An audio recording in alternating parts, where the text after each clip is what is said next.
মির্জা গালিব খুব আক্ষেপ নিয়ে বলেছিলেন, দুনিয়াটা বড়ই স্বার্থপর রে, এখানে মানুষ জানাজায় আসে সওয়াবের আশায়।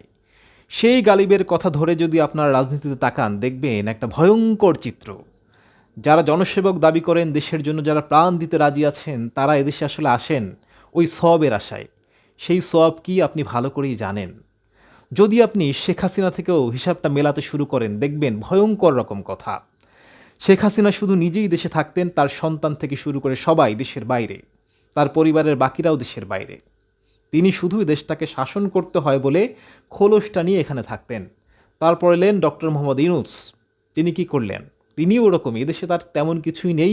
এদেশে যদি তিনি আজীবন না আসেন, তাতেও তার কিছু যায় আসে না। তার গ্রামীণ ব্যাংক থেকে শুরু করে এভরিথিং হচ্ছে এদেশকে লোটার একটা মাধ্যম। তিনি লুটেছেন, শেষ পর্যন্ত এসেও তিনি লুটেছেন। তার কর মওকুফ করেছেন, বিশ্ববিদ্যালয়ের অনুমোদন নিয়েছেন, নিজেকে ভিআইপি ঘোষণা করেছেন। এরকম কাণ্ড ঘটিয়ে তিনি দেশটা থেকে নিয়েছেন।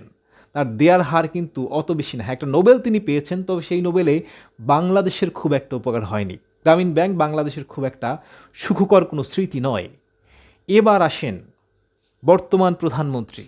তিনি তার সপরিবারে দেশে এসেছেন, কিন্তু তার যে মন্ত্রণালয়, আপনি খোঁজ নিয়ে দেখবেন অধিকাংশ মন্ত্রীর সন্তানরা দেশের বাইরে থাকেন। ইভেন মির্জা ফখরুল ইসলাম আলমগীরের তার পরিবারেরও একটা অংশ বাইরে। এরকম প্রত্যেকটা ক্যারেক্টার ধরে আগালে আপনি দেখবেন এমপি পর্যন্ত তাদের সন্তানরা বাইরে থেকে পড়ালেখা করেন।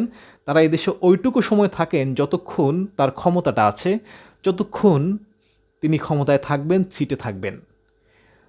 যে কারণে এই দেশের কোনো উন্নতি হয় না। যেমন এখানকার মন্ত্রীরা একটু অসুস্থ হলেই কাশি পেলেও তিনি চলে যান সিঙ্গাপুরে, মাউন্ট এলিজাবেথে।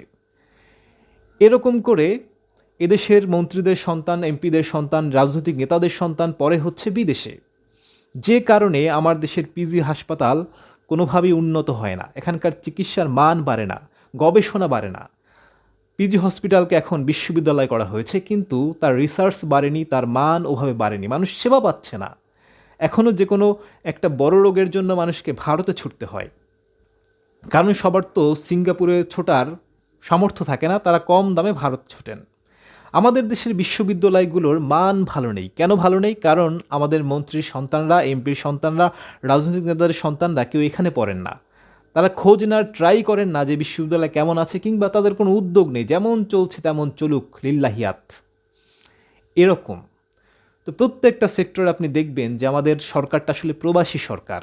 ইস্ট ইন্ডিয়া কোম্পানি যেমন ভারতের উন্নয়নে, তাদের স্বার্থে, তাদের শিক্ষার জন্য ভারতে এসেছিলেন মহান উদ্দেশ্য নিয়ে, আমাদের নেতারাও তেমন ইস্ট ইন্ডিয়া কোম্পানির মতোই আসেন, আমাদের সেবা করেন, আমাদেরকে লুটপাট করেন ভালোবেসে, তারপর